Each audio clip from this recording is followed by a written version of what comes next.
জয়া এবং ফালাককে নিয়ে আমরা পৌঁছে গেছি নেতাজি সুভাষ পার্কে। সুভাষদ্বীপ পার্ক বলেও এটি পরিচিত।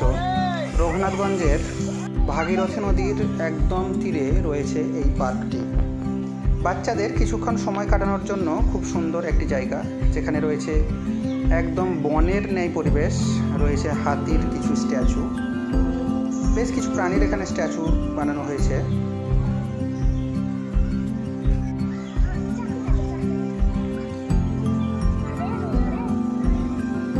বাচ্চাদের খেলাধুলার জন্য রয়েছে বেশ কিছু সরঞ্জাম, স্লাইডিং, দোলনা,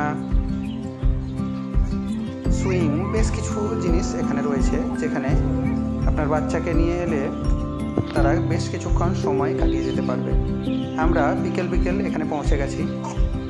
সন্ধ্যা পর্যন্ত খোলা থাকে। শীতের মরশুমে 5টা পর্যন্ত, গরমের মরশুমে 7টা পর্যন্ত খোলা থাকে এই পার্কটি। তো জয়া এবং ফালাক মজা করছে। এখানে রয়েছে টয় ট্রেন, শুধুমাত্র বাচ্চাদের চাপার জন্য। তো আমরা দেখলাম যে ফাঁকা রয়েছে, জয়া ফালাককে উঠিয়ে দিলাম। 20 টাকা করে টিকিট এখানে টয় ট্রেনের জন্য। আর পার্কটিতে ঢোকার জন্য টিকিট হচ্ছে 15 টাকা করে।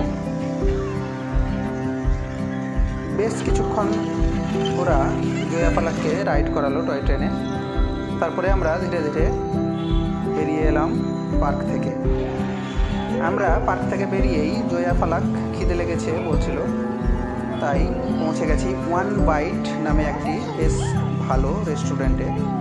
ওরা এখানে বায়না ধরলো চকো লাভা কেক খাবে, গরম গরম চকলেট কেক একটি। ওরা যেহেতু কাশ ছিল, ঠান্ডা লেগেছে, তাই এটি ওদের ক্ষেত্রে খুব ভালোই হবে।